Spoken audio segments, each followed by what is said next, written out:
Alright, what's up everyone? December 5th, Fantasy Rasta talking to you today about our NBA slate, our 3-game slate. Those of you that play season-long fantasy, um, DFS fantasy, FanDuel, DraftKings, NFL, NBA, MLB, pretty much any sport. Follow me on Twitter at Fantasy Rasta. Um, Check us out at thedfscave.com. You'll get access to the sheets that you're seeing here, and if you're seeing this video right now, more than likely you're already a member. Um, and what I'll do is I'll start off with the with the games, and the top game is the Phoenix at Toronto game. Um, both of these games, Phoenix at Toronto, Washington and Portland, both have a score of 3.25. Um, One of these games is going to be a blowout, is what I'm predicting. I don't think they're both going to be close. If I had to guess which game ends up a blowout, I think it's this Toronto-Phoenix game, with Toronto blowing out Phoenix. Um, I mean, Phoenix are coming off a back-to-back. Lowry, DeRozan should really have their way. I think in this game. I'm not really high on Ibaka. Um, Valve's okay, but I like CJ Miles in this game, especially because I think it's going to be a blowout, and he's due. Washington at Portland. Oh, sorry, Phoenix. I also like Mike James. People will play TJ Warren, so he'll be a little kind of chalky. There aren't really too many small forward options tonight. Well, actually, there's a few, but I think Warren, based off of yesterday's performance, will probably be pretty high owned. Alex Len is kind of a sleeper that I have. Devin Booker will be high owned. Um, you can play either one of those. Tyler Ulis is a guy that I actually like as well. Ulis, Mike James, liking the guards in this game. Uh, and outside of Alex Len, I really don't like any of the other bigs. Um, Washington at Portland. Portland has the highest score, 4.25. Washington has a 2.25, but again, it's ranked with Phoenix at Toronto with the highest score. Washington coming off a back-to-back. So in this game, I like Damian. I like McCollum. I actually have McCollum ranked pretty high. Aminu. Um, Harkless is a deep sleeper for me in this game. He could hit value finally. Depending on the rotation, I mean the lineup that they decide to run. Nurkic is definitely a strong play in this game. Beal, um, go Beal. I like Beal the most on Washington. I don't really mind. I guess you have to consider Otto Porter. He's in my top 5. Otto Porter. I got Beal as my #1 shooting guard. Um, let's see. Meters. Okay, so I obviously left all. Ed Davis is in play. Vonleh, so I like one of these power forwards to have a decent game. But Nurkic and McCollum are probably my 2 favorite plays for Portland, and then Beal is my favorite play for, and Kelly Oubre. Wow, Kelly Oubre. Beal and Oubre for Washington, who I really like. Uh, I forgot for Toronto. I actually forgot to mention um, a few players that are hot right now. Norman Powell, Fred Van Vliet, and Pascal Siakam are my top 3 at power forwards. So yeah, keep that in mind. And oh look, I forgot Bender for Phoenix.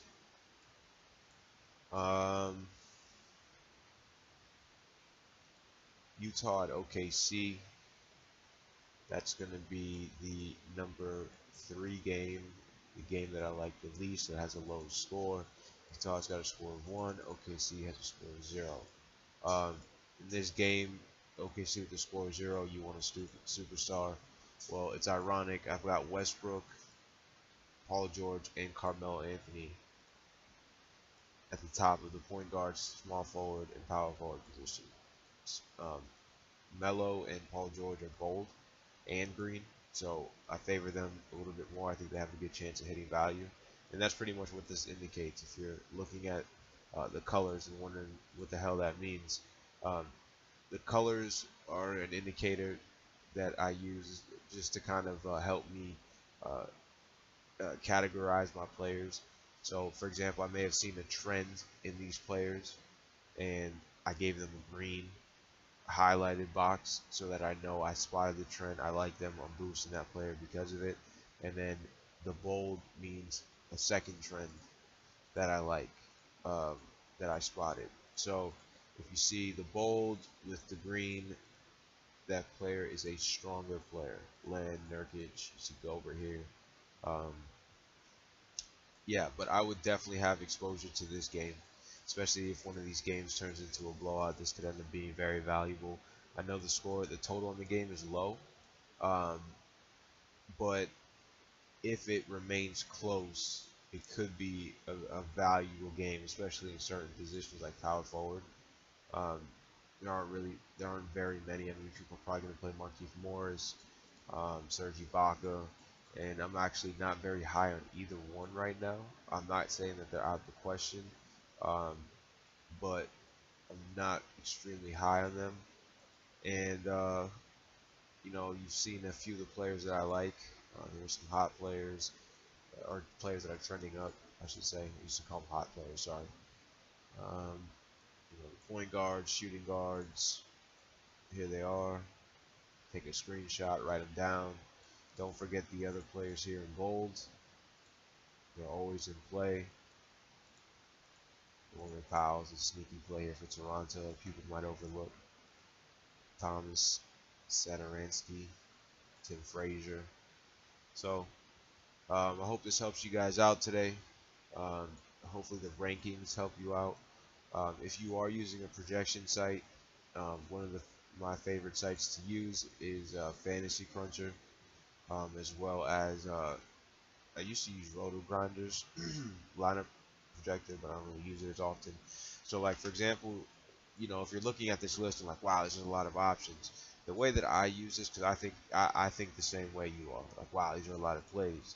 Um, what I basically do, for example, with Fantasy Cruncher, and I think you could do it on Roto Grinders too, is all of the players that I have trending up, I want to favorite them.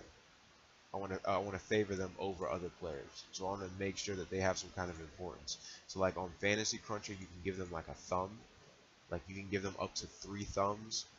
On Fantasy or on Roto Grinders, I think it's a star. You give them a star. So like I would go on Roto Grinders, I would star all these players. On Fantasy Labs, I would give them each a thumb.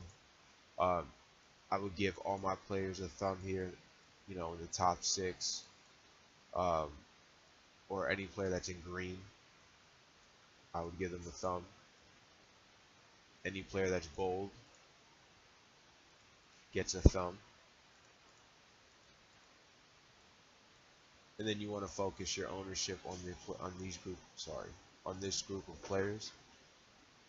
Not necessarily saying that there aren't any other players that are going to be valuable. I'm not saying that at all. But like if I'm making lineups, I'm making sure that I'm getting a majority of my lineups with these players that are in green, that are in the top 5, typically top 5 to 6, Harkless being the exception. And then, of course, you got to factor in your value plays. But that's kind of how I utilize it. You feel free to do it however you want. You can create groups. You can do all kinds of creative things. And, to get more information about that, hit me up on Twitter at Fantasy Rasta. Thanks for watching the video. I hope it's helpful. And I'll be back with more information for tomorrow's 11-game slate.